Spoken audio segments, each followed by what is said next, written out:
If you've never heard Doug Root share about the story of Ewing Young, you're in for a treat today. Ewing Young played an instrumental role in Oregon's history and formation, and much of that took place right here in Newberg and the Chehalis Valley. Doug Root is the co-founder of Ewing Young Distillery in Newberg and often gives talks and presentations on Ewing Young's role in shaping Oregon history. In this interview, Doug goes into even more detail about Ewing Young's family, his early life, what brought him to Oregon, and how he nearly single-handedly took Oregon from British control.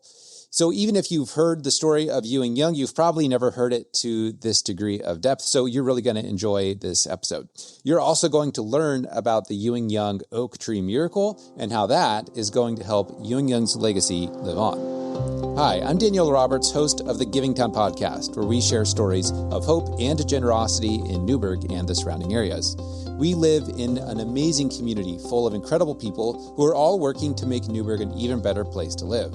This podcast is all about sharing those stories and helping people in our town be inspired, get involved, and have hope for our future.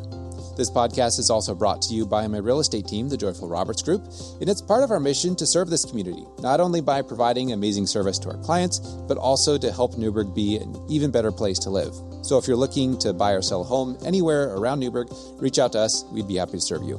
Well, thanks for tuning in to this episode, and I hope you enjoy this conversation with Doug Root about Ewing Young.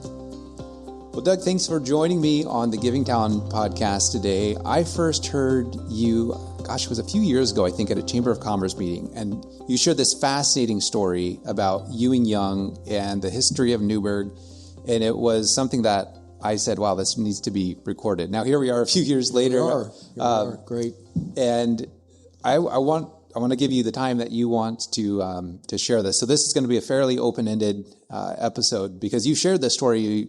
You were telling me probably every other week you share some variation of this, and it's a very... I kind of tuned the story a little bit for the audience based on their age, based on their interest, based on the time. So I could go on and on for 4 or 5 hours, but that would get anybody but a true historian a little bored. So I kind of cut it back, and 30 minutes to 40 minutes is good. So before we get started, how did you get so interested in this history? So you run a distillery called Ewing Young Right. Distillery, Actually, right? my wife runs the distillery. Oh, okay. I'm a co-founder, but I do a lot of marketing and business development, and she really runs it. And that's Bev Root, and she's the CEO of the operation. She heads up the Ewing Young Distillery. She's the general manager, CEO, chief cook and bottle washer, head distiller. So she makes the magic happen. Was there a connection between the distillery and your passion with the history of Ewing Young himself? Yeah, so let me just give a little bit of background of how I got interested in the very first interest in Ewing Young. So I didn't know who he was. This was about 1997, 1998. I was at a football game at Oregon State, and I came back to give my brother the update on the game. So it was dark, it was night, it was like 10 o'clock, and I see his light on in the barn, and it's a new barn that he had just built. So I decided I'll just drive up the road and see him. It looked an hour and a half, it's a mile and a half up the road off of Highway 240. So I drive up there and I see him in the barn. He's working on a horse as usual because he's a veterinarian. And I said, Jack, how are you doing? He said, I'd be doing a lot better if the damn tourists would quit coming up the driveway. And I'm a former ad man, and so I said, tourists, cha-ching, what are you talking about? Tourists? What do tourists come up here for? What gives them the right to drive up your driveway and come here? And he said, and he motions to the big tree, the Oregon Heritage Oak Tree. And I didn't know that this was the Ewing Young burial place because there was no plaques, there was no signs, there was no nothing. And when Jack first toured me of the property when he was going to buy it, he said, apparently, there's some guy who owned a brothel in Newberg that's buried there. He didn't know. This was just like strange stories about Ewing Young proliferate, and I've learned a lot of this. And that was not true. But so I'm like, wow, that's a magnificent tree. That's a great specimen. It's an Oregon white oak, Quercus garryana. That's a cool tree. But why do the tourists come up here to see that tree, and what gives them the right to see it? He goes, well, apparently there's a significant pioneer buried there. I said, well, who is it? He goes, I don't know. I said, well, how do you know he's significant? He said, well, Senator Mark Hatfield was out here last week with a bunch of historians and dignitaries, and they had speeches and they erected a plaque underneath the tree.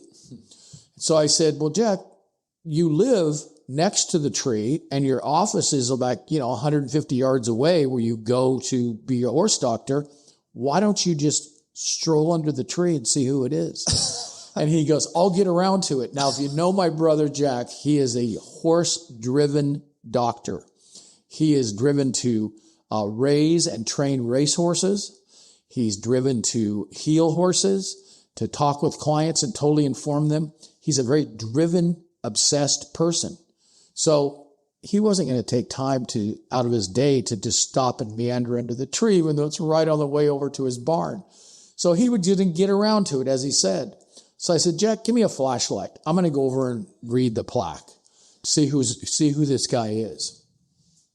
So I got a flashlight from Jack and I walked over to the tree and I scraped the leaves off of the tree, and there's the plaque. And it says that Ewing Young is buried here, and he was instrumental in the formation of the government of Oregon.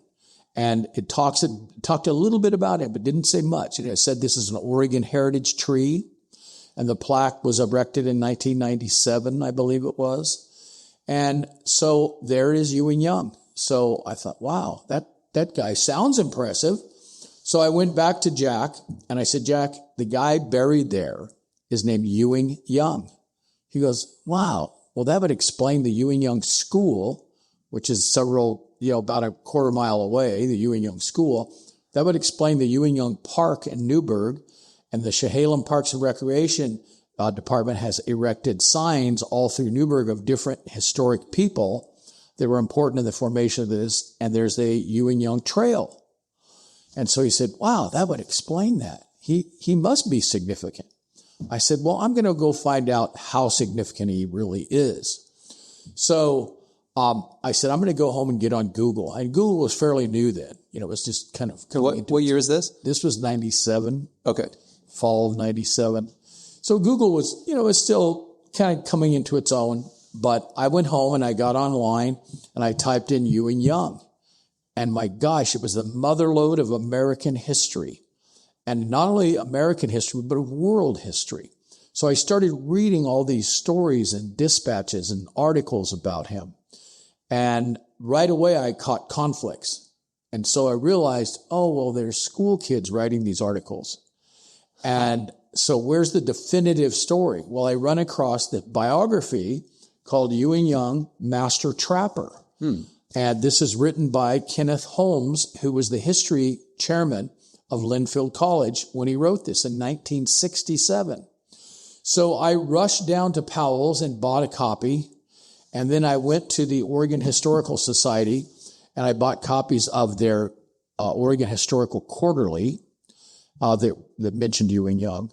So I steeped myself in the history of Ewing Young really fast, and it is a fascinating, true tale, and it is important. And that's what captured my imagination, was literally the tree, my brother's story, and there was all kinds of connections to us personally. Yeah. So that sort of captured my imagination on the whole thing. And then because he was a distiller, he was the first distiller in the Oregon country. He was not only that, he was the first American settler in the Oregon country.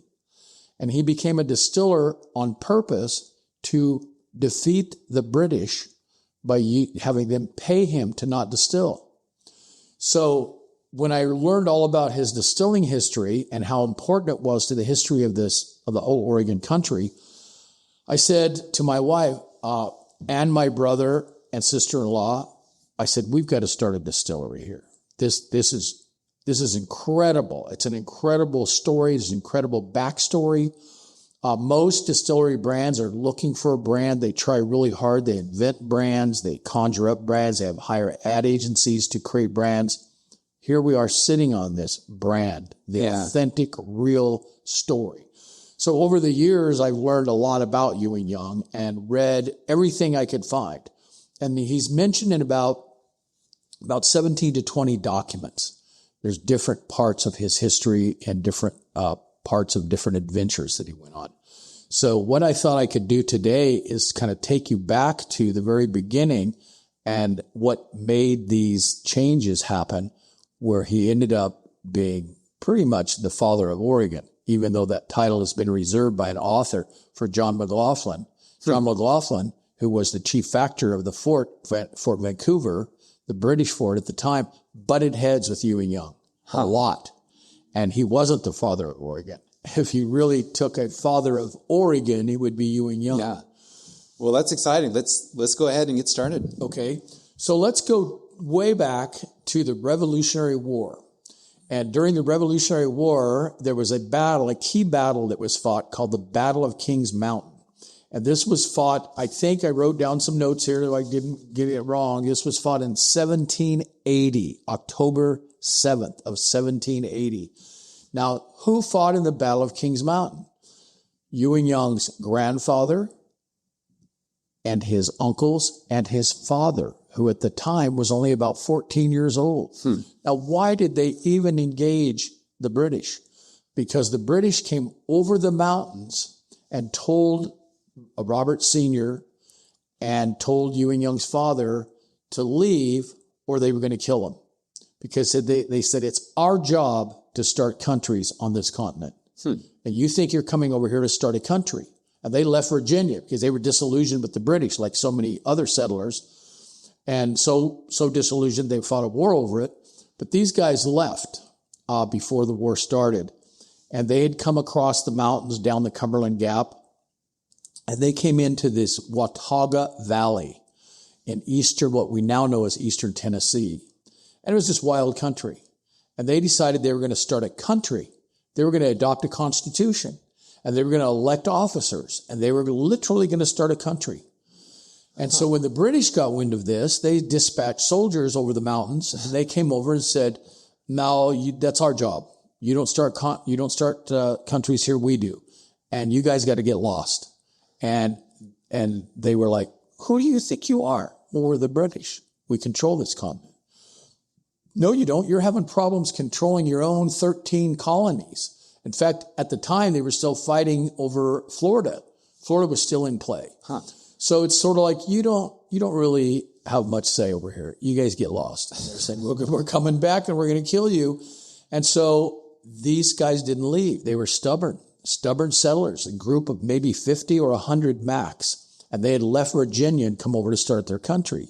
They built their cabins. And so when the British came over and said this, they suddenly had a need to create a fort. And so Fort Watauga was born. And they built this fort out of river rock. So it was a fortified fortress. And the British said, if you don't leave, they came back again and said, if you don't leave, we're hiring the Cherokees to kill you. And they're like, I don't think you know this, but we get along okay with the Cherokees. The British didn't know that. No, you don't. They'll kill you. So, there was probably too many people in that area for the few British soldiers to kill and murder. So they just said, well, we'll hire the Cherokee Indians. And they did. But the Cherokee Indians and the Watauga people, Watauga society, kind of got along, hit and miss. They kind of got along okay. But the fort was built. And then interesting things happened. When they told them to leave, people were so sensitive back then. You think people are sensitive now. People were so sensitive back then because they said, look, the British came over here to evict us and tell us to leave. We're going to go over the mountains and fight them. So the Overton Mountain Boys, which you hear about in history and you hear about in country music and you hear about in lore, the Overton Mountain Boys were the real thing. And that was Ewing Young's family. He wasn't born yet. This was his family that decided to go over the mountain. And they came into the Kings Mountain area, which was now in South Carolina. And the British troops and the loyalists were amassing there to move north and fight their battles. So Robert Sr. and Charles, Ewing Young's father, and all these people came out of the hills dressed in bushes and guerrilla warfare. Remember how the British fought? Yeah, just red coats, bugles, drums, flags, right? These guys snuck over the mountain and they wiped out. It was about 900 of these people. Wow. And they wiped out the British troops. And Ewing Young's grandfather, Robert Sr., shot the British general off of his horse. Major Ferguson, Patrick Ferguson. Shot him off the horse with his rifle called Sweet Lips. Now, back in the day, it was an honor to have your rifle named after your girlfriend or your wife. Of course, today when I tell the story out at the farm, I always ask people, I said, how many of you would like your husband or boyfriend to name his rifle after you? No way, no way. Well, back then it was an honor. And so they gave them the nicknames, and the nicknames are the same nicknames that they gave their wives and girlfriends. So that rifle today is hanging in the Kentucky History Museum. So, Sweet Lips. So he shot the British general off his horse. They left. That was the pivotal battle in the Revolutionary War because that shifted the tide because the Patriots were losing at that time. This shifted the tide. And this was a very important battle. And some people say it was the pivotal battle in the Revolutionary War. So when this whole thing settled out and there was a country here after an 8-year war, George Washington became the president. In exchange for the help that the Watauga people gave to the effort, he awarded them each 300 to 400 acres of land. He just deeded them the land, said, this is yours. Thank you very much. So, wow, 300 to 400 acres of land, that's pretty darn good. And so Ewing Young's grandfather, his uncles, his father, they all got this land. And Ewing Young then was born in 1791. Some literature says 1792. Other literature says he was born in 1799. That was made up. He made it up. So he was actually born in 1791 or 1792. But his mother and his father were raising these young children. But his dad died when he was 4 years old. So he really never knew his dad.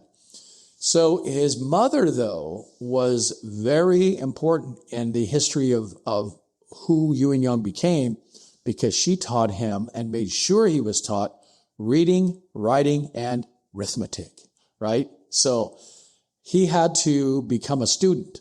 But at the same time, his cousins and his uncles taught him the ways of the frontier. Taught him how to shoot, how to hunt, how to fish, how to skin animals, how to trap, how to defend what you could, and how to capture the food that you could with your rifle. They also taught him horsemanship, and he was a natural at this driving horses, raising horses. He also became an apprentice furniture maker. Now, interestingly, Ewing Young is growing up in a well-loved family, loving family. But he decides after his mom got remarried, he liked the guy, by the way. He didn't have any problem with him. But he went to his mother and said, Mom, it's time for me to strike out on my own. I've loved farming here. This is a beautiful farm, verdant, beautiful foothills of the Appalachian Mountains. And in Jonesboro, Tennessee. So Ewing Young was born in Jonesboro, Tennessee. The spelling of Jonesboro has changed. It was Jones, just like Jonesboro, B-O-R-O then. Now it's Borough spelled like the English Jonesboro. But he was born there, and that's a very historic town. There's lots of interesting things going on. There's the International Storyteller headquarters, and so there's a lot of cool stuff happening there. And north of there through the Cumberland Gap where his family came, like through Bristol, Tennessee. In fact, a distillery there called the Tennessee Hills Distillery is potentially a partner with us in bringing spirits from Tennessee to here. So, interestingly, Ewing Young decided to strike out on his own, and he said, Mom, I'm going west. I'm going as far west as I can go. She said, well, where are you going? He said, St. Louis, Missouri. So that's like, wow, that was about as far as, Caucasian settlers went. They went a little bit further up the Missouri River to a place called Franklin. Well, when Ewing Young set out, he set out with a horse, and he rode the horse up through what we now know as Tennessee into what we now know as Kentucky. And he went up through central Kentucky to the Ohio River. And he got on one of those river boats. And you've seen the big oars, and the boats float down the river. Well, they were going to float down the Ohio River, and the Ohio River meanders around. Well, can you imagine Ewing Young's young? He's young. He's in his, at that time, he's in his late teens, early 20s. Now, he's on an adventure of a lifetime. He's floating down the river, and the other people on the journey are talking about going west. And he's like, wow, this captured his imagination, traveling. And traveling and exploring would become part of the character of Ewing Young forever. This is what led him to Oregon, this wanderlust, this I'm going to keep going.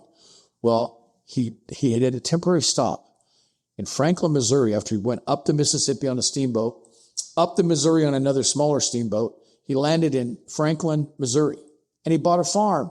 What in the heck was that about? And he probably initially thought, what have I done? I liked this adventure. I liked going west, but now I'm stuck with a farm on a swampy, mosquito-ridden plains of the Missouri River. And I was born in Missouri, actually, so I know how swampy it can be. Yeah, great. Where were you born? Poplar Bluff. Poplar Bluff. Yeah, it's on the very southeastern side. So, yeah, understand why people go from there to here. Yeah, well, and Missouri is really a cool place, and there's so much of our history is tied to Missouri. But so Ewing Young sees an ad in a St. Charles Gazette, and this was a little ad taken out, like a classified ad, and it said, William Becknell is looking for a few good men to go on a journey with him, an adventure with him, where basically no white men have gone before. Well, William Becknell did go there once on horseback, and he came back. But this time he wanted a journey. He wanted reinforcements. So Ewing Young answered the call. He went and met William Becknell and another guy named John Farrell. They decided, wow, this is cool. We're going to start a company. And John Farrell and Ewing Young and Becknell said, okay, let's build wagons. They built wagons, and Ewing Young was a carpenter, so he was really good at this skill. And he sold his farm, and they set out. And they crossed the river in Arrow Rock, Missouri, and they were going to just go west. Now, before they recruited people, that William Becknell and Ewing Young and John Farrell said to all the people they were going to recruit, you could die. We may not make it. But you think back of all these young teenagers, almost teenagers, somewhere in their early 20s. This was an adventure. Sure, I'll go. I'll sign me up. I'll go. Well, one of the people that went on the trip, and remind me to come back to that in case I forget, William Becknell and John Farrell and Ewing Young, but another guy on the trip with them, he wasn't a partner, was William Wolfskill. Now, remember William Wolfskill, so ask me about that later. Okay. If I forget. Mm-hmm. Okay, so now they head west. They make it through Kansas. Just the Native Americans just kind of watched them a little bit from afar. There was no big skirmishes, but there were swamps, there were floods, and there were insects, and they made it across. They made it all the way to Santa Fe, and they made it there. Now, when they arrived there, can you imagine they arrived there and they thought they were here to trade, and now all of a sudden they're soldiers pointing rifles at them. Because they went into the town square right in Santa Fe, right by the Palace of Governors. So that's still there today. That building is still there today, right in the town square. And so what government was that? So I'm sorry, I missed that part. William Becknell thought that the Mexican government would want to trade with the United States because they had just won their independence from Spain the year before. Oh, okay. So this was a good hunch on his part that they're going to want to trade with us, I hope, or they could kill us. So they arrive in there, and all the rifles are pointed at them by the Mexican government. And they said, "Who are you? What do you want?" "Well, we're here to trade with you. We believe that there's a trade possibility between the United States and Mexico." And so they said, "Well, let's get the governor." So they went into the palace of the governor. The governor of this province of Mexico comes out and says, "Oh, so you guys want to trade, huh?" "Yep." "Well, what do you have to trade?" The settler said, "What do you have to trade?" And the Mexican government says, "Well, we have gold." "Gold schmold." "We have silver." "Silver schmold." "We have beaver fur." "Oh, now we're talking. That's a little more interesting." "We have mules." Oh, the magic word was spoken. Mules.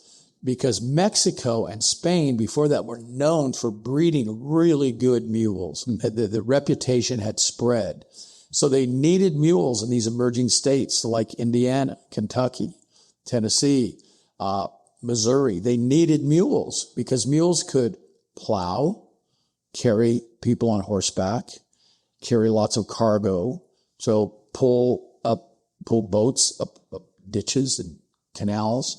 So if you look back at all these movies about that era, you'll remember Clint Eastwood movies, The Mule for Sister Sarah, and he's riding a mule. He's riding mules because they rode mules. They didn't always ride horses. So there was a big demand for mules. So Ewing Young and Becknell and Farrell said, "This is great. We'll trade goods from the United States for mules. We'll sell the mules in Missouri, and we'll come back and bring more goods from the United States to trade, and we'll keep this trade route going back and forth." And they did, and that established the Santa Fe Trail. It became a very important trade route, but it also became part of the dream of the people in the United States that believed in manifest destiny. Go west. We're going to conquer this turf, right? Conquer this land. So the Secretary of State at the time promised safe passage to any pioneers that would go and brave the Santa Fe Trail. Well, Ewing Young, on one of his trips, the Native Americans ambushed him and took all of his property, all of his mules, all of his horses, all of his wagons, and he made it back on foot all the way to St. Louis, where he went to the Secretary of State and said, "You promised me safe passage. I didn't get safe passage here." And William Clark was the Secretary of State of the Lewis and Clark expedition. He became Secretary of State. So true to his word, he said, "You're right. Here's your money." Now, what remind me of the timeline of Ewing Young and the Santa Fe Trail and the Lewis and Clark expedition? Okay. Now, the Lewis and Clark expedition came about 10 to 15 years before the Santa Fe Trail. The Santa Fe Trail started in 1822. That's when these guys went on this journey. And if Ewing Young was born in 1792, at that time, he was probably late 20s, maybe early 30s, but late 20s for sure. And he was a grizzled old veteran of sun-drenched, dusty trails. So that comes into our story later. So now the Santa Fe Trail was active in Ewing Young's time when he went back and forth 9 times from 1822 to 1826. So then he decided that he loved it out here. Yeah, and so then I think I cut you off, though. You were talking about William Clark, who's the Secretary of the State, and he went back. Yeah. Okay. So he paid him the money. Okay. That was good. That's the story there is a linkage back to the Lewis and Clark. Okay. But Lewis and Clark was an interesting group of guys that explored out here and made good maps and good drawings and everything. Then they left. So school kids in Oregon start studying the Oregon Trail in about 4th grade. And people know about Lewis and Clark, but what happened in between? That's the missing piece that most people don't know about, unless you're a historian, and that's the Ewing Young era, right? People don't know this. So this was a very incredible period of time. So now Ewing Young is living in Santa Fe, and they start doing trapping expeditions through the West, through the Gila River route, through southern Arizona twice. And Ewing Young does all kinds of amazing, dangerous things during this time period when he's doing these trails, these routes, and this trapping. So he falls in love, though, in Taos, New Mexico, with Maria Josefa Tafoya. And she's probably only 17 or 18 years old.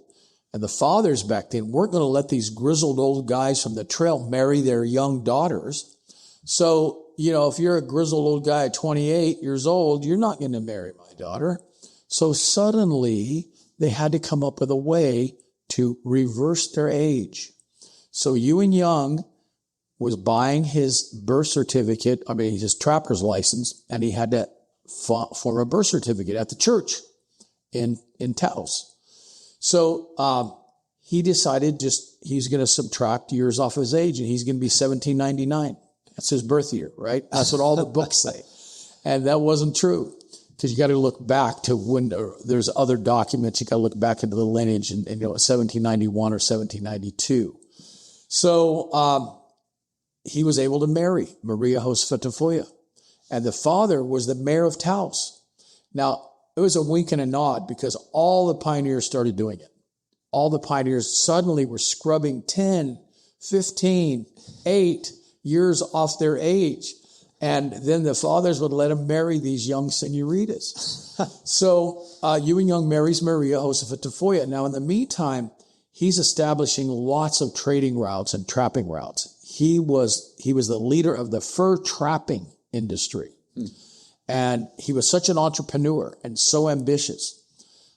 He outfitted these expeditions, these trapping expeditions, from his store in Taos. And he sold the traps. He sold the armaments and everything they needed. And then he would go on these. They would lead these. And he became known as the captain. The honorary title bestowed by the Caucasians called him the captain. The Mexican government called him El Empresario, which meant the leader and coordinator of all. So he became the hub of all of the economic activity of this province. He became the guy who was leading these trapping expeditions, selling and outfitting the other trapping expeditions, and selling them goods.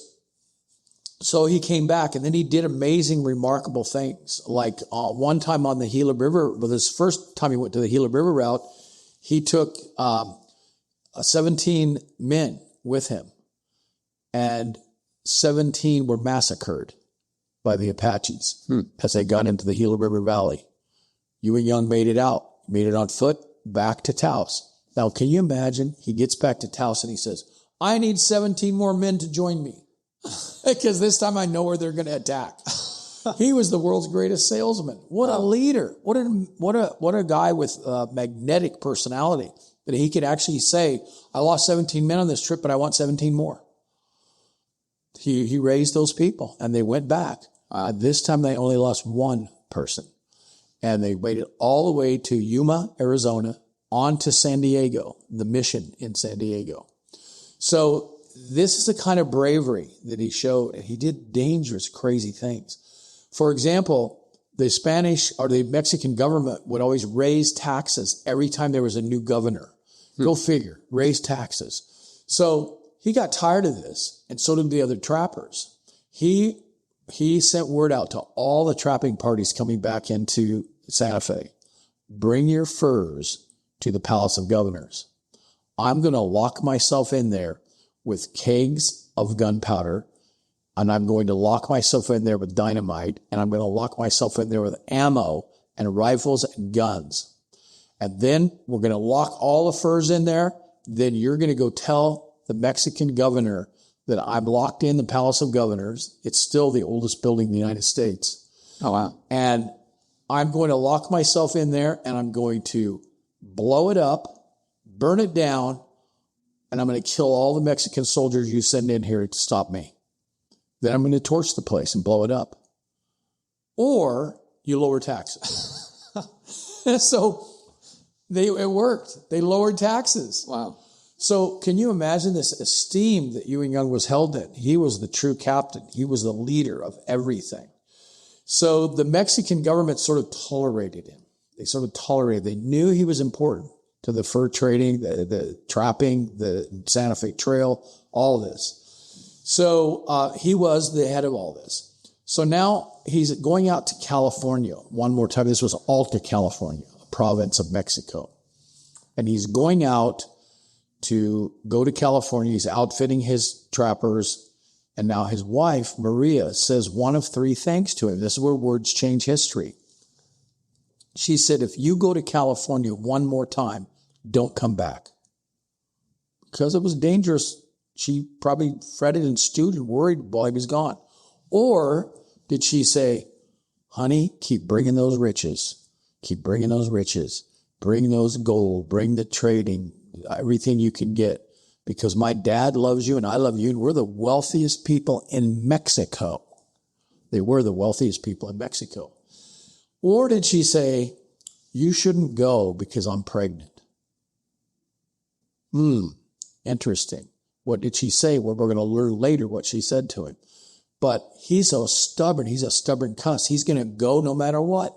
He takes off. He takes off with the pack train, and they're going to go to California and trap all the rivers in California. Now, a funny thing happens. It changed history again. He gets out there to California, and weirdly, there didn't seem to be a demand for furs. The brokers were like, hey, nobody wants furs anymore. Why don't they want beaver felt? And beaver felt was like tamped down to felt, like a beaver felt, and cut and sewn into hats and capes and coats and pants, water resistant and warm. It was all black. So they discovered silk from what they call the Orient. So now suddenly in Europe, in London and Europe, the fashion of the day, which was silk, purple, green, pink, yellow, waterproof, changed the economy of the United States, because the United States was just to Missouri, but the United States was squeezing west, with like Ewing Young and other trappers. So why did that change the economy? Because these trappers had to go back home to their farms in Missouri and Illinois and Kentucky and other parts. And they went back home and became shopkeepers and farmers. The trapping industry was no longer profitable. Wow. So Ewing Young was an interesting guy because, damn it, he wasn't going to go home empty-handed if he was going to go home. So I think he was. I think as soon as she said that, don't come back, he was going. Or as soon as she said, I'm pregnant, he was going. So he was going to come back, but he wasn't coming back empty-handed. Well, now there's no fur industry. So he will come back empty-handed. So there was a guy named Hall J. Kelly. And Hall J. Kelly was a pest. He would always pester these trappers in California. Take me to the Oregon country. Take me up there. Why do you want to go up there so bad? It's a beautiful place. I hear fish jump into your canoes. There's wildlife. It's an amazing, beautiful place. Little did anybody know he was already writing dispatches back to his newspaper in Boston as if he was already in the Oregon country. But he wasn't. So Hall J. Kelly convinces Ewing Young, take me up there. Which is funny because my family out in New York, they still say Oregon. Yeah, they still do. Yep, they still say Oregon. Yeah, in fact, a guy, I won't even get to that. The guy recently said Oregon about when we won an award for our spirits. He called it Oregon. It's like, come on. So anyway, now meanwhile, Hall J. Kelly rides north with Ewing Young, but Ewing Young decides he's going to make it a profitable venture. Because Ewing Young was always thinking adventure and money, adventure and money. He was going to buy horses in San Jose, and he was going to come north with horses and drive them up, or he heard there was a fort. He heard there was a fort called Fort Vancouver. There was a British fort. Now, the British had just recently taken that, not taken it, but they had an agreement with the French Canadians. You operate the fort. This land is yours. British flag planted up at the fort. So Ewing Young said, I'll go up and sell horses to him, and then I'll at least come back with money. So he heads out with 5 pioneers. They weren't called cowboys yet. They were just called pioneers. And he heads out driving 75 horses north. And they get to the Sacramento River, and horses are really good at swimming and fording streams, and they're good. You can herd them together. They stick together.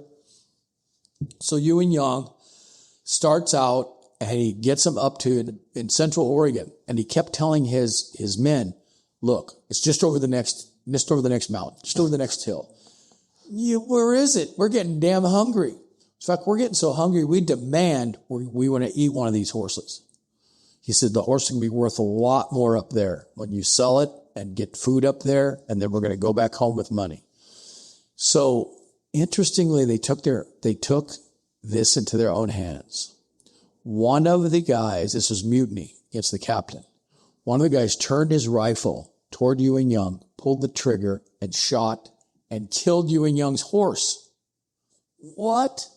He killed his horse. So Ewing Young gets up, could have pointed his rifle back at this guy and shot him off of his horse. But he didn't. He said, I need you guys to help me get these horses north. I need you. I know you just tried to kill me, but I need you. So they actually became friends later. Wow. So Ewing Young, he rode a wild horse all the way up here. They get to this peak out, west of the Chehalem Valley. He looks over the Chehalem Valley. Wow. Grassland. This is a perfect place to park my horses, and they can see Mount Hood peeking over the hills out here. And so he says, okay, now I know where Mount Hood is. I'm going to go get a canoe, build a canoe, row down the Willamette River. He drags the canoe around the falls in Oregon City, and he keeps rowing. He turns to the Columbia River because he sees Mount Hood, and he says, I know there's a fort out here somewhere. Now, that point where the Columbia River meets the Willamette is called Kelly Point, named after Hall J. Kelly, because Hall J. Kelly didn't end up with Ewing Young on this trip.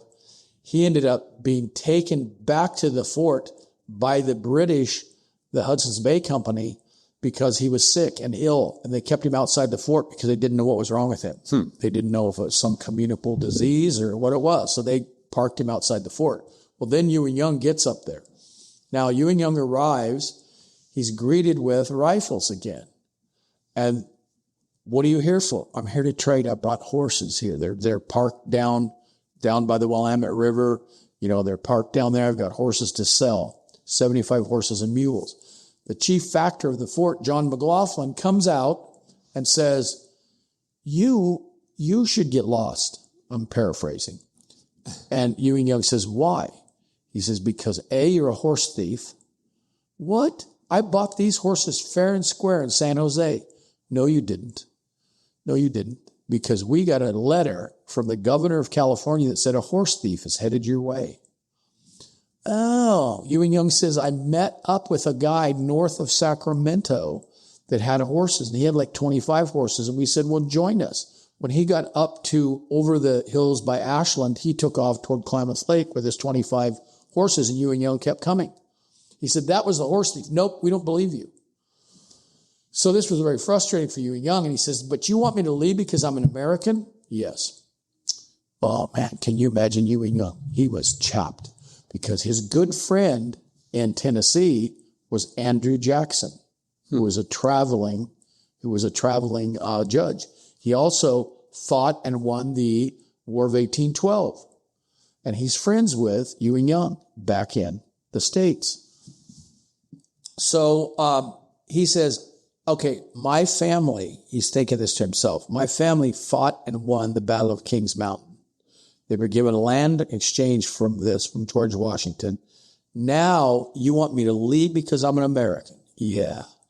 Well, John McLaughlin was told by his British overlords, do not let one American into this territory. Because if you let an American settler in, they have a way of keep coming.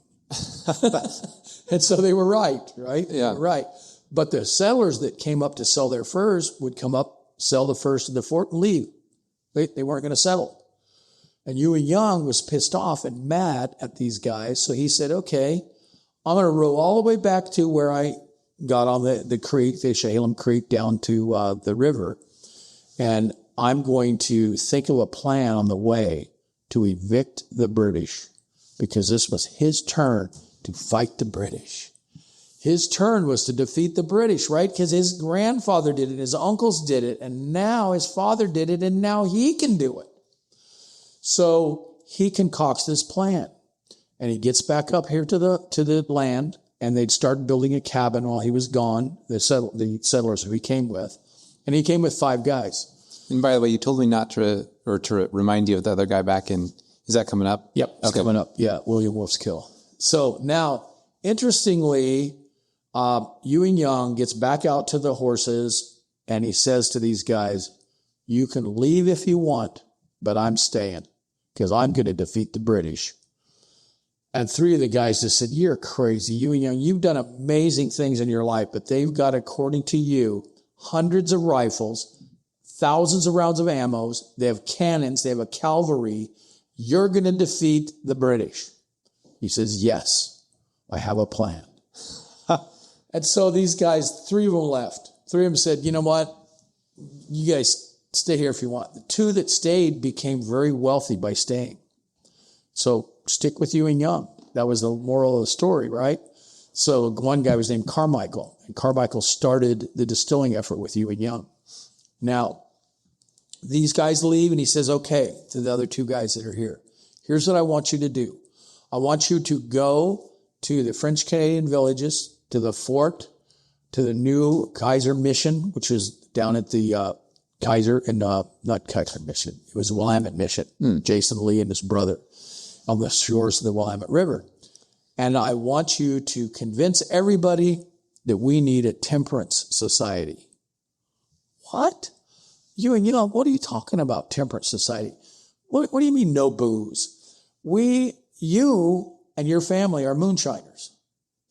And in your store in Taos, you sell Taos Lightning. Now, what the heck are you talking about? He goes, no. He says, if we're ever going to become a country, we don't want drunkards. We don't want ill behavior. We don't want any of this out here. So go get it signed up. So they come back 3 months later. They have it all signed up. The Oregon Temperance Society is formed. And no booze. There's no booze out here. And he says, now I can distill. What? What are you, crazy? What do you mean now you can distill? They're going to kill you. They're going to come and murder you. They're going to kill you. They're going to shoot you, sure as heck. And he said, no. They would have done that a long time ago. They could have killed me a long time ago. I am going to defeat them with their own money because they're going to come and pay me to not distill. So while they were gone on their venture to get this signed up, he went to a fort that was going out of business on Sauvie Island.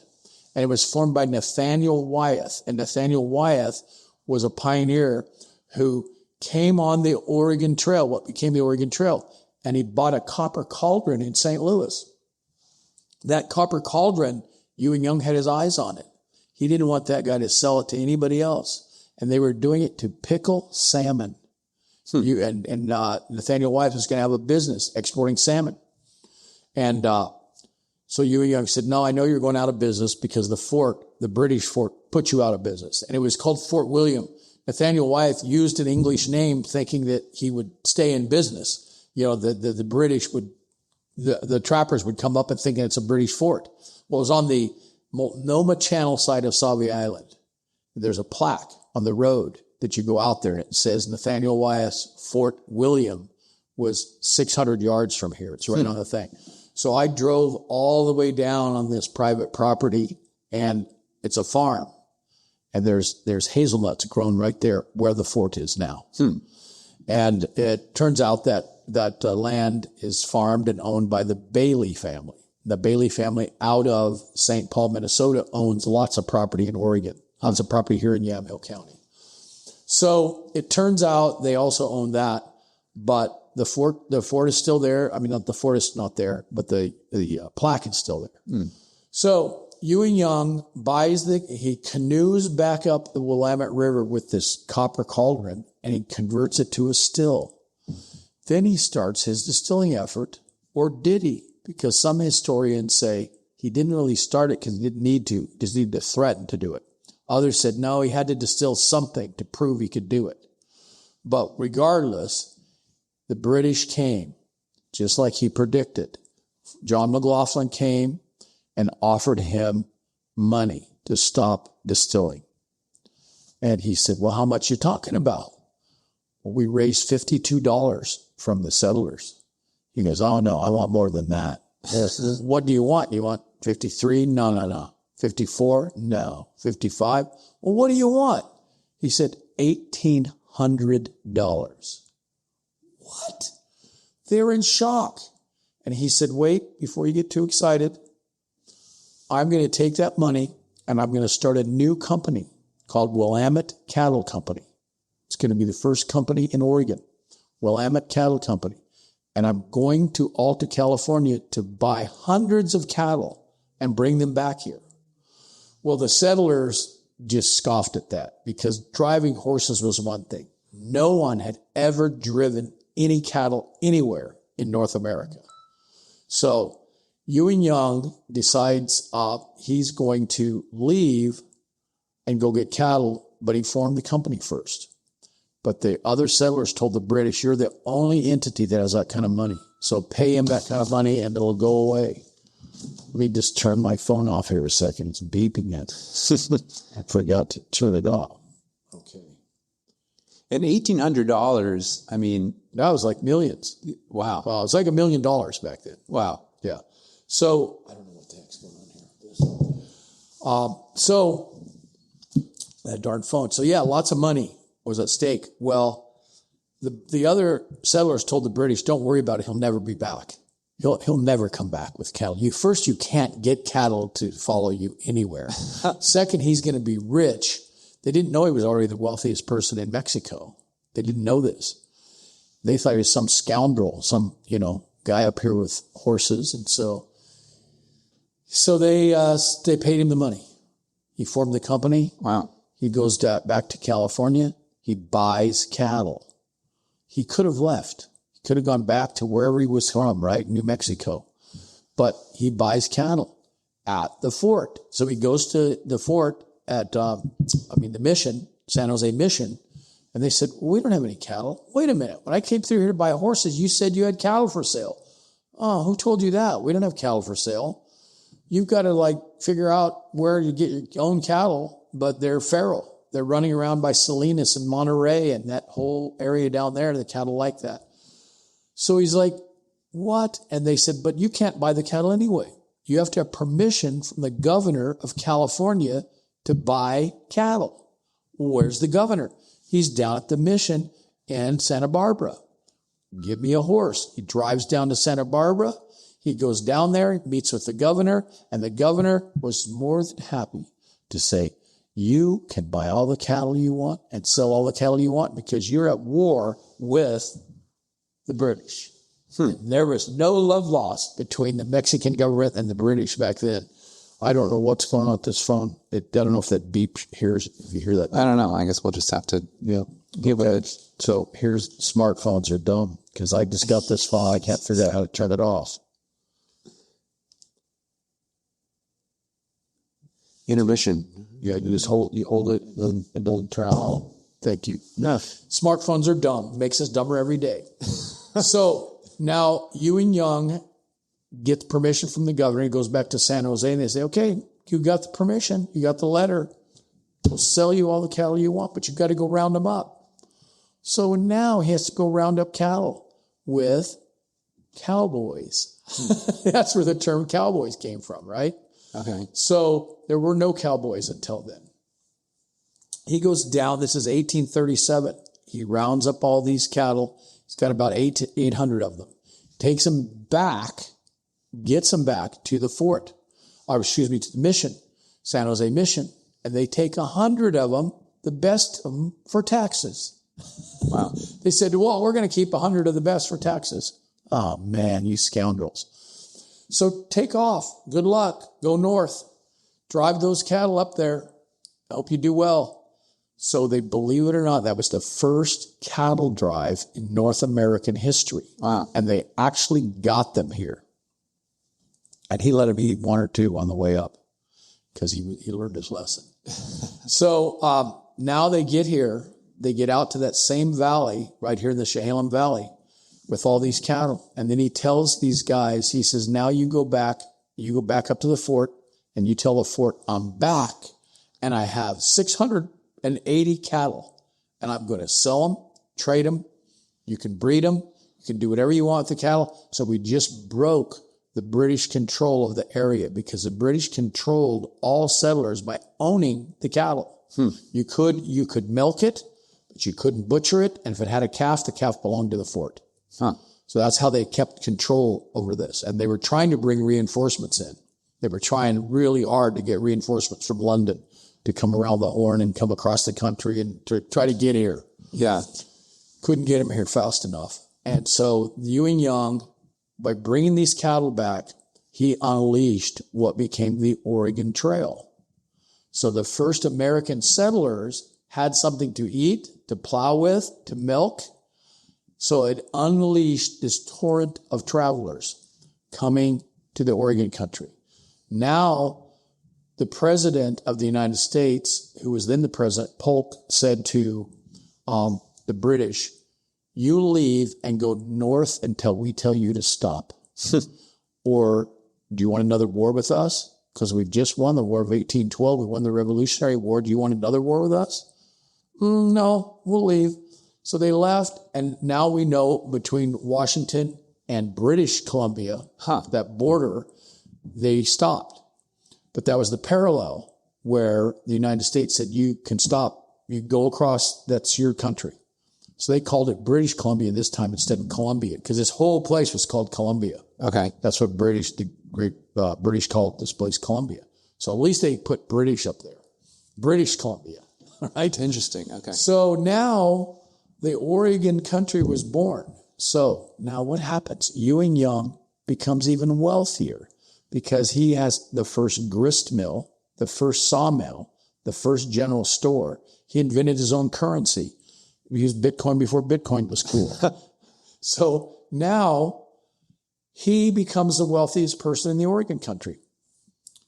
Wow. This guy was the wealthiest person in New Mexico for trading, and his chutzpah and his daring. Now he's the wealthiest person up here. Now there's no surveying. There's no country. There's no government. So he just claimed 50 square miles as his, to the top of the Chehalem Mountain, out by Lake Wapato by Gaston, to the top of the Red Hills of Dundee, and out here. You can see from here where we're sitting out the window, right there, top of those hills. Like Parrot Mountain over there? Yeah, Parrot Mountain. So he claimed 50 square miles as his. Said, take it from me. Who's going to take it? Nobody. It's mine. So there was no government. So now everything's going swimmingly well. The pioneers start their society. Everything's going good. The settlers are moving in. So then Ewing Young gets sick.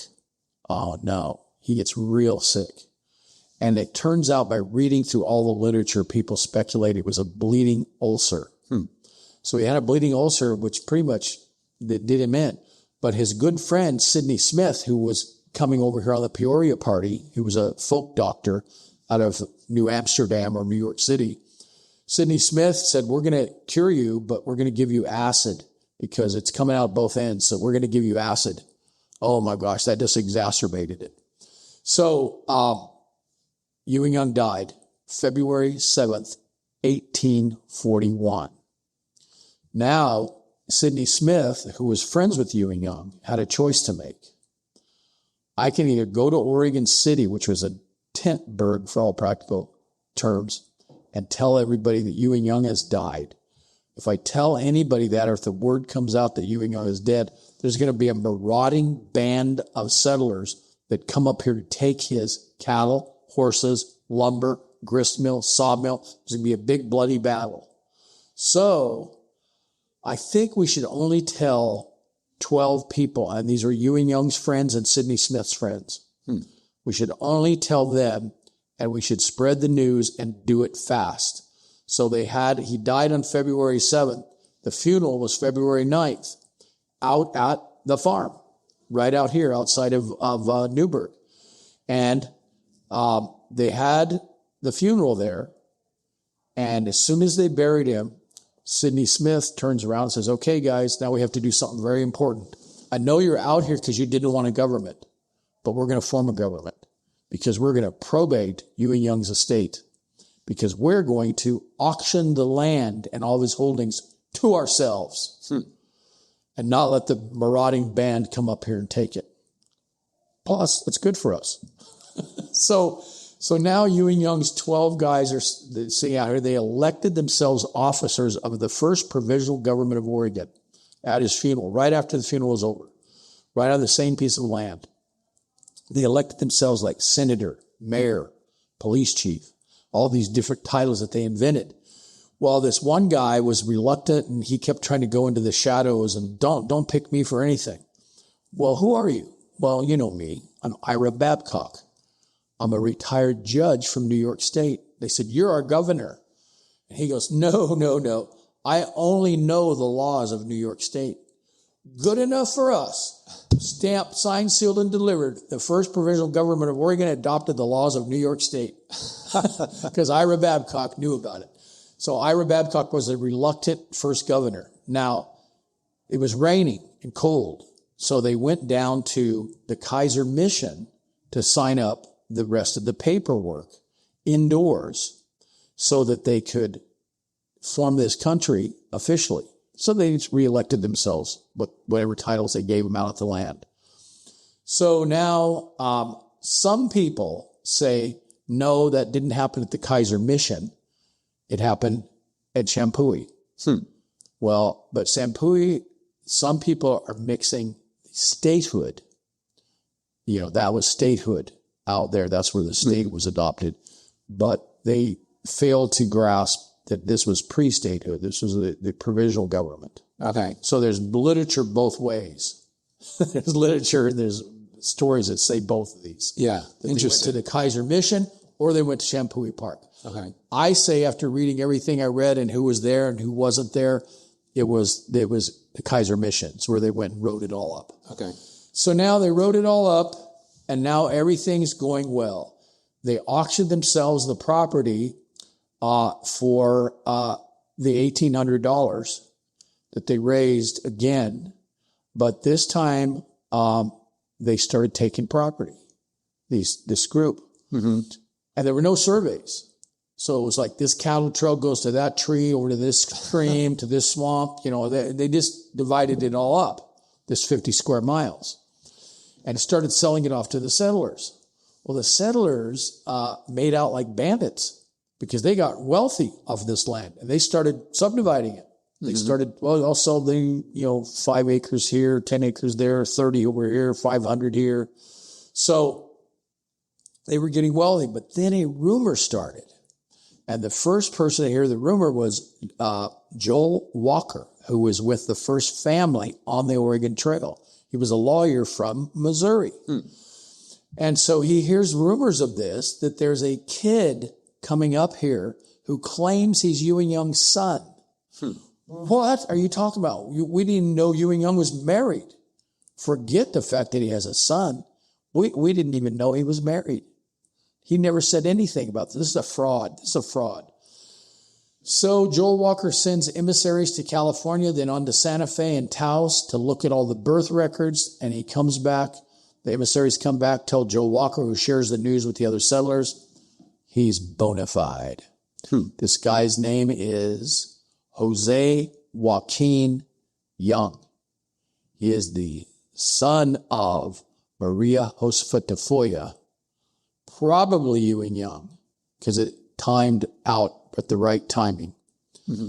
So, oh my gosh, he does have a son, and he's coming to get his rightful inheritance. Now, remember back then, the rightful inheritance, if you could prove your provenance, you got it. There was only a few sure things in life. If you're a cow thief, you got hung. If you're a horse thief, you got hung. And if you could prove provenance on property, you own it. So now he comes up having proved that he owns this property, and the son, is now only 14 years old. He comes up here on horseback by himself, and he says, okay, I'm here, but if I don't go back home with the money, all of it, this time it's interest, it's $4,800. If I don't show back up with the money, the Mexican soldiers are coming up here to take all this. There's going to be bloodshed. They're burning everything down. They're taking this place. And there was no government here. The government was first provisional government, right? It's like, what and then there was a second and third and fourth provisional government. It wasn't statehood. So they're like, oh my gosh, we're going to have to come up with more money. Settlers. So all the settlers had to come up with this money. He gets here and they sent emissaries down to Mexico to prove this was a real threat. Because he had made a deal with Mexico that the soldiers were coming up here if he didn't show back up with the money. He comes up, he gets his money, they pay him, he's gone. He went back to California. And now that is how the state of Oregon got started. And so the real state of Oregon is here. It's right in the Oregon country. The first government was at Newberg at the farm where he's buried. Now, Sidney Smith was walking with his fiancée, Meanda Bailey, and they went over to Ewing Young's cabin site, and she collected a big Oregon white oak acorn. She took it back over to the grave site. This is 4 years after he died, and pushed her boot heel into the top of the grave. And now that's the tree. It's 180 years later. There's the tree. And that was the tree that started it all when Jack said, they're here to see that damn tree. It's a magnificent specimen. It is truly amazing. Which obviously, if you're listening, you can't see it, but you... Yeah. But this is if you go down to Ewing Young Distillery and visit it, you get it. Yep. You get to see the tree. Now, interesting thing happened. Free shot. Interesting thing. Yeah, it's free shot when you come down, a free pour of booze. So it's whiskey, gin, vodka. We have like 17 different SKUs, as they say in the trade. SKUs, what's a SKU? A stock keeping unit. But 17 different drinks from vodkas, like 5 different vodkas. Which, by the way, are pretty good. I'm not a connoisseur by any means, but I've tried some, and it's cool. It's excellent. Yeah, very good. And so we knew that people would buy it once for the name, the Ewing Young name, but then they buy it twice for what's in the bottle, 3 times for what's in the bottle. So we have a really loyal customer group. Now, George Washington, for example, he was a distiller. He was a distiller back at Mount Vernon in New York, in Virginia. Well, where is Mount Vernon? It's kind of in the D.C. area. But he's got his distillery there. People go there and they buy the George Washington liquor for $110 a bottle. And the first people that opened it, tried it, and they're like, they spit it out. It's like horrible. It's moonshine, right? So he now people just buy it. They put it on their mantle. Yeah. It's a tourist attraction. We were there. George Washington started the first tax in America. And it was a tax on liquor. That was the first tax. He instantly created, with a stroke of a pen, revenuers and moonshiners. Interesting. And he did that with a stroke of a pen. So, the rest of the story. We tell you more details. We get into as much detail as you want to get into about his travels, his different intersections with famous people in history. Oh, William Wolfskill. William Wolfskill. He was Ewing Young's friend who came on the trail with Ewing Young, and he was a co-owner of the shop in Taos, New Mexico. And William Wolfskill, he was told by Ewing Young, hey, I've got a good thing going up here in Oregon. You got to come up here. He says, I got a better thing going down here in California, because he fell in love with the governor of California's daughter, and he was given a wedding present. The wedding present is now called downtown Los Angeles. 400 acres. Wow. So William Wolfskill started the orange business in California. He was an amateur agronomist, and he got an orange and planted seeds at 6th and San Pedro, which is in the old town of Los Angeles. And he planted the orange grove there, the first orange grove in California. He became super wealthy. In fact, he had some brothers, and he got a wedding present from his father-in-law. And he says, I've got some brothers that are back east, and gosh, wouldn't it be great if you could give them some land? He said, yeah, I'll give them some land. So the land that he gave them was up by Sonoma and Napa. Wow. He just gave them the land. They were like, wow, it pays to be first. Yeah. So Ewing Young is a really interesting guy. He's the true, real character of Oregon. He probably, if he would have lived, would have become the first governor of Oregon. He probably would have been the president of the United States. Wow. He was a leader. He was a born leader. And if you look at this card, which you can't see because you're hearing this that image of Ewing Young that you see down at the distillery with the fur cap and the mountain man outfit, and that's a painting. And that painting is a painting based on descriptions of Ewing Young and the image of his son. And I'm handing a photograph to Daniel of the son's photograph with his. That's Joaquin or Jose Joaquin Young. And what was this photo taken? That was probably taken in the 1870s. And that was because there wasn't photography when Ewing Young was around. Now, Ewing Young's good friends would all stand still for a portrait, except for Ewing Young. He's like, I'm too busy. I don't have time to. That's a crazy thing to do, to sit still for a portrait. So his good friend, William Wolfskill, there's a drawing of him. There's also drawings of the first cook, Ewing Young's first cook, Kit Carson. And Kit Carson had drawings done of him and paintings and things like that. Kit Carson is really not a good guy. And if you go down to Taos, they will tell you that.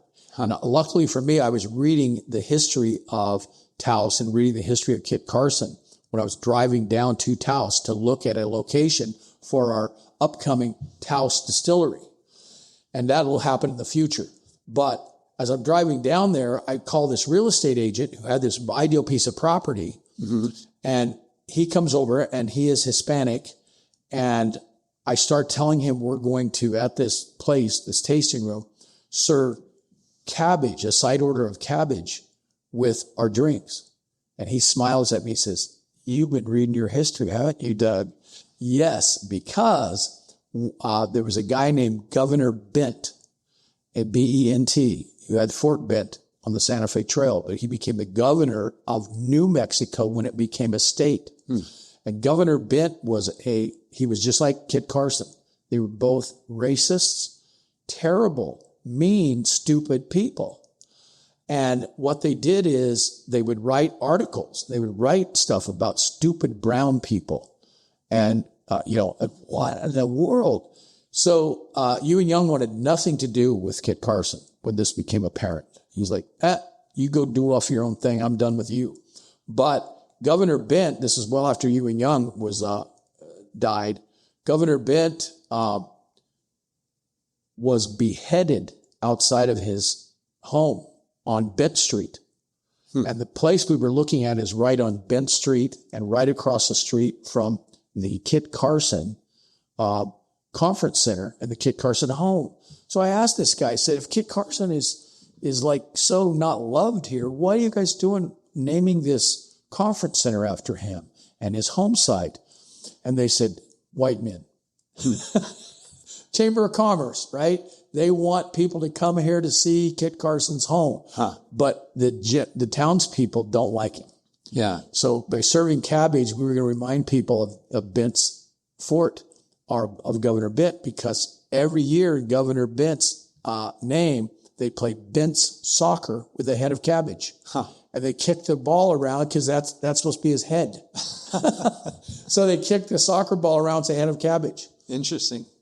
So anyway, that's it. That's kind of going back to New Mexico history.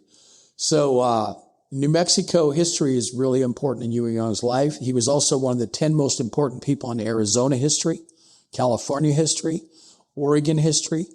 And he's a giant of American history, and a author of a book wrote in, this was 1927 when he wrote the book. He said Ewing Young was not only a giant of American history, he was a giant of world history because of and we like to say this, Ewing Young took the Oregon country from Great Britain without firing a shot. He did it by pouring a shot. So that's a true story. So interestingly, William Wolfskill became famous from the orange business, but lots of people that touched Ewing Young's life and whose life Ewing Young touched were famous. And that's just because this guy's charisma. He was truly a giant. One more saying, then I'll end on this. In the 1870s, a historian wrote an article. This is actually a book. He said, little did anybody know at the time Ewing Young bought a simple copper cauldron that it would unleash a tornado of events that would change world history. Quote. And that's what happened. So that's why we're Oregon, because Ewing Young had the audacity to become a distiller to get the British out of here. And he was going to live his legacy of fighting the British. Wow. Now, that's the true history of Oregon. Wow. Well, thanks for sharing. That's fascinating. And hopefully everyone listening to this is maybe you should go get a shot and listen to it again and share it with your friends. Yeah, come on down to the distillery. We're open on Saturday and Sundays from 1 o'clock to 5 o'clock. However, this Saturday is the Kentucky Derby Party. It's a private event. But the next Sunday we're open 1 to 5, and then we'll continue on from 1 to 5 every weekend. So it's worth visiting there. You get to see the tree. You get to see the place that's Ewing Young's home. Now, wasn't the tree, the quick thing, wasn't it supposed to be like I've heard a few stories, like one it almost died, and one there was it was supposed to be sterile, and then it produced acorns again. Oh, right? yeah, I didn't get into that, did I? That, it says on all of our bottles, metaphysics in a bottle, because I was trying to figure out some term that meant intended coincidences. But this is one magical thing that happened. The tree was sterile, because when I first discovered it was the tree, I was going to, oh, this is great. We're going to plant acorns and give the seedlings away with each new bottle. And we'll have hundreds of seedlings. And my sister-in-law said, Doug, that tree has been sterile for a long time. It's never dropped an acorn since I've lived here. So I called Oregon State University to the Department of Forestry and got the word that Oregon white oaks, or Crocus are sterile after about age 20 or age 70, age 70. They grow really fast between age 20 and age 70. And then they're no longer fertile. They're sterile trees. So I'm like, damn. And so I was going to, then we'll just clone the tree. We'll clone the tree. And they said, no, Doug, no one's ever cloned an oak tree more than 20 years old. Your DNA is not going to work. Well, how much will you charge? Because miracles happen. How much will you charge? And Oregon State said, it'll be like $300,000. We're going to do it with Purdue and Auburn University and blah, blah, blah. So I said, no, it's too expensive. So then I'm walking up there giving a tour 2 years ago. And I walk up under the tree and there's thousands of acorns on the ground. And it's like, I almost heard music. I said, wow, start putting these in your pocket, because the squirrels were very busy carrying them away. Start putting some of these in your pocket. So people did, and they planted them. And now they brought me, little saplings. Yeah. But we rounded up the saplings. We let the saplings grow. And we put the saplings down at a nursery in Salem, where there's like 300 to 400 saplings growing now. Wow. So, and these can be cloned. So we're going to have little Jose's, Jose Joaquin Young. So yeah, now the tree, a huge branch, like 25% of the tree fell off November 2nd, 2023. So we took that huge branch that fell off. First, we had tree doctors come in and do the tree. Mm-hmm. Barrett Tree Services came out, and they did a magnificent job thinning the tree, propping up and taking off limbs. But we had Gobi Millworks in Portland, which I think they've moved out by Aurora now. But they cut the slabs, which are going to be made into fine furniture and tables. And this fine furniture is going to be produced by fine woodworkers from Yamhill County, like Ken Austin III. He's a fine woodworker. And we're going to have tables and chairs and other things end up in the State Capitol building, the county courthouse, the Newberg Library. Amazing pieces of work, furniture. And this is all from the Ewing Young oak. So the Ewing Young oak, though, we put straps and got it all back into health, and it's thriving. So it's a 180 years old, thriving tree with a huge branch that fell off. So, life gives you a lemon, you make lemonade. So yeah, we're going to make those really into remarkable pieces of furniture. Wow. Well, that's exciting. Well, Doug, thank you so much for sharing that. And I've heard part of that story before, but not the whole thing. So if you come out to the distillery, we'll show you that wood. the wood is stacked, and behind the distillery now is slats, all these spacers, because it has to cure for a couple of years. All right. Well, sounds good. Come out and see the tree. Come out and see us, Ewing Young Distillery, and hear the story about Ewing Young again. And you can maybe even some more details that I missed over today. Well, one question I always ask, and I know this is a little different. You're not a nonprofit. You're sharing about the history, but there's the phrase that, we have to learn from history so that we don't repeat it, right? And one of the questions I always ask is, what gives you hope for the future of Newberg? You've studied a lot of Newberg's past. What gives you hope for the future? Well, Newberg is really an interesting place. I've studied a lot. I've gone to a lot of different, like I said, the Chamber of Commerce, the Newberg Historical Society. It's well positioned in a very beautiful place. And it's well positioned to take a leadership role again, if the community wants it. If the community wants it, it's a leadership role. Oregon started here.